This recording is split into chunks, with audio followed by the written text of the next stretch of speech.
never the present.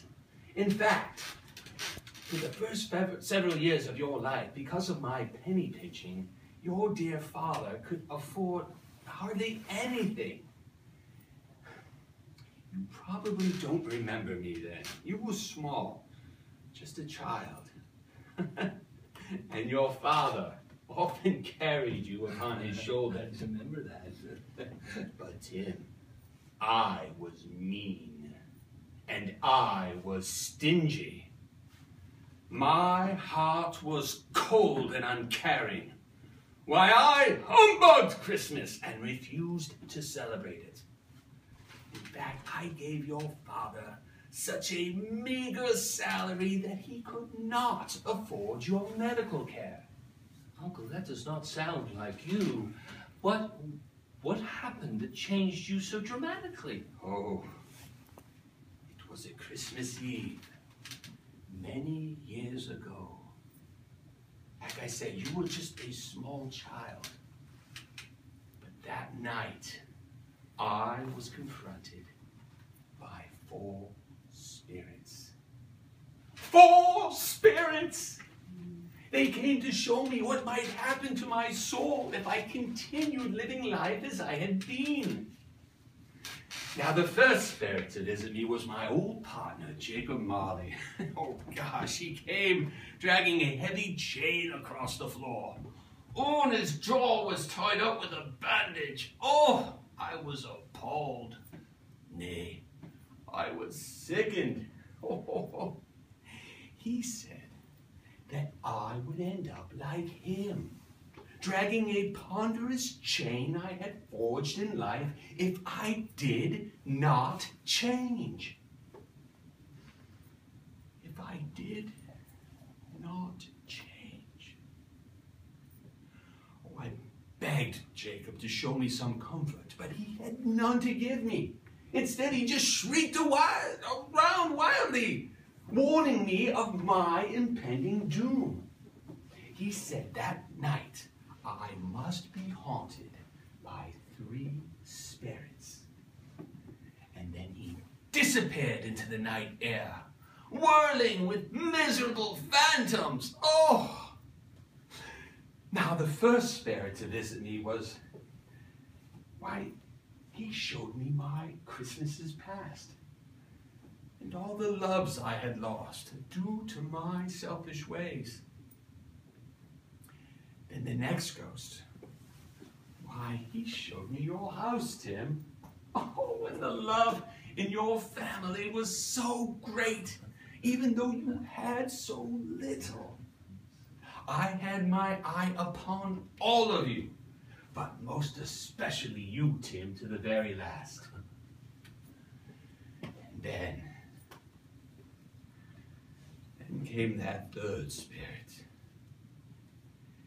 A solemn, miserable phantom. And he was dressed in a deep, dark hood. And his robes were as black as the midnight sky. He showed me the future, Tim. And Tim, you weren't there. You had passed out of this world. Your dear parents could not afford your medical care. And it was all my fault. I begged that spirit to show me no more, but he would not relent. He then took me to a churchyard. And there we stood before a neglected grave, choked with weeds.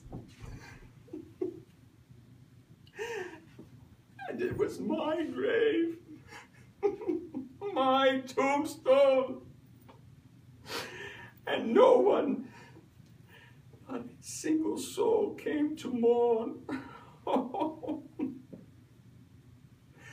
Oh, Tim,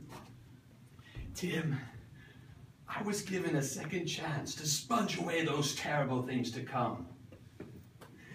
Tim, it was the most fearsome night of my life. But it changed me. And now you, Tim, are at a tipping point in your life. A sort of crossroads, as I once was. You may not understand how, but you played a pivotal role in saving me. And now I hope to return the favor. Please, sit.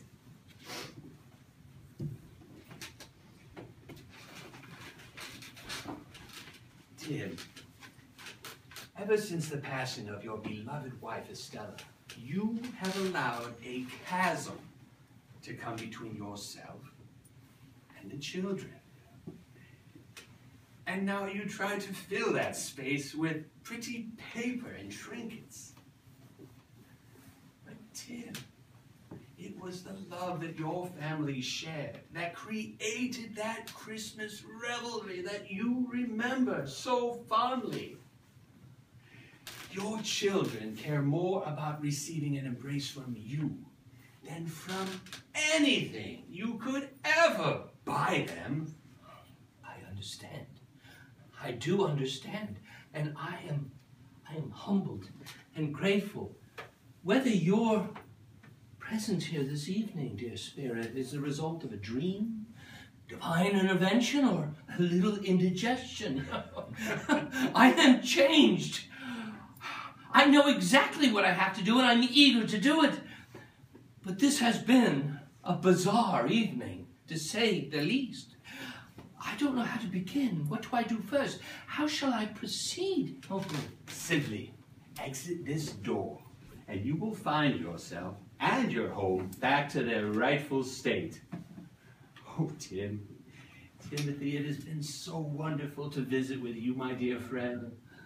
And with you, I will continue to keep my eye upon you and yours always. Yes, thank you.